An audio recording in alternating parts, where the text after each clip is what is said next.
Hey kids, this is Evan. How you doing? I'm ridiculously tired right now, but I stayed up too late last night. I went out. I heard, saw some friends. I heard some things that I needed to hear that were really insightful. So I'm glad I went out. It was worth being tired now. This has nothing to do with that at all. But let me. What is this video going to be about? I want to talk about another type of character that I like to play in role-playing games, and this is a person I can call, for lack of a better term, kind of like the loose cannon, the eccentric, the wild card. Just somebody that's a little bit unpredictable and has a lot of flavor when it comes right down to it. I know what some of you are thinking already. Chaotic neutral. You're going to do whatever you want. No, that's not really what I'm talking about. Maybe a little bit, but not really. I like playing a character that just is a little bit different, and I enjoy it when other people do too. And I don't mean to a Gonzo extent where the game is just nothing but crazy stuff going on. But I like the characters to have a personality, and sometimes kind of like a larger than life personality. Makes them a lot more fun. I'm playing the game right now. Tim Harper's running A Song of Ice and Fire, so we're doing it in play by post. But I'm playing this guy Sigurd Skal. That was the best name I could come up with. But anyhow, the kind of scenario that's going on in this particular house is that the lord of the house went a little bit nuts and drowned most of his family. Sacrificing them to some water god or whatever the heck it is, because I don't know that scenario, that setting really really well. So. I'm thinking to myself, well, maybe my character, it was a little traumatized by this, and we're kind of talking back and forth. And, he said, well, maybe your guy participated in some of these too. And I was thinking, that might be interesting. And so over time, what I know is Sigurd's a bit nuts, and he's definitely been a little bit traumatized by that, but he's just a little bit nuts, period. And then as time's gone on in this game, we haven't played for very long. I started to get more of a feel of this guy. And I figured, well, he's really fanatically loyal to the house, not even to people, but to the house. A little bit nuts. So I'm seeing where he goes. And there was a great scene that we just kind of played through a little bit where, the new lord of the house, the guy's heir, who was also just nuts out of his mind, all of a sudden commands my character to like cut his hand off. Not my hand off, but his hand off, because I mentioned something about discipline or whatever. And, I had to flip a coin. What do I do here? And I finally did something else. I kind of like, slit both of our palms into the little blood brothers thing and whatnot, which worked out great.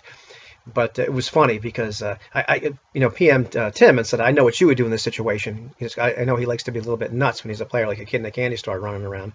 And he's like, what? I said, you totally would have cut his hand off. And he texted back, I might have cut my own hand off. I'm like, oh, I'm playing with the right guy. So it's fun. But that's just one example. But, I play in the game. Jeff Delaney was running Astonishing Swordsman and Sorcerers of Hyperborea, so I played in this little one-shot we did at a con right before I bought the game, and it was a thing. It was a pre-generated character. The guy was trying to breathe a little bit of personality into him because he's just a guy who got handed. But I believe he kind of gives a character a bit of a personality as we're going through an adventure or a little one shot or whatever the heck it is. And then all of a sudden there's a scene where we're underground and I'm going up this little, not cleft, but just kind of ascending something. And all these giant centipedes or whatever the heck they were kind of, come out of all these little cracks and whatnot and swarm all over my character.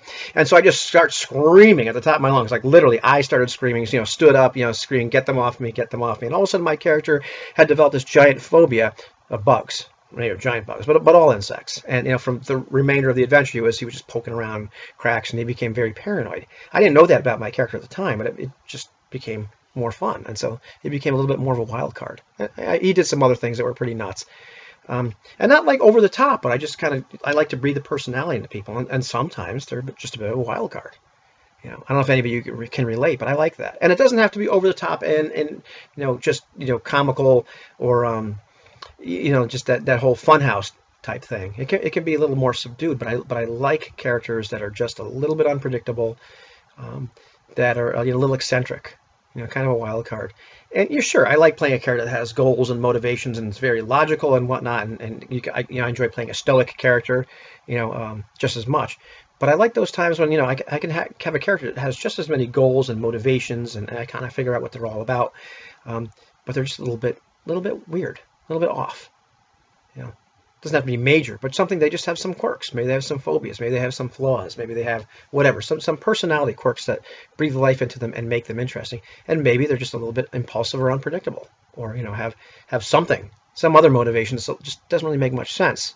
But that's part of who they are. I don't know if you can relate. So tell me about it. Do you like playing characters like that? Does it annoy you when people play characters like that, or are you like me and you kind of enjoy it when the fellow players at the table like it? Right now I'm having a lot of fun in All for One Regime Diabolique because none of these characters is off the hook, but they're all a little eccentric. you know. And I enjoy watching, like, Francois and Sebastian right now. I haven't seen Anthony really play his character yet, but just these guys are they're characters when it comes right down to it. They're a little eccentric, and it's fun. So tell me what you think.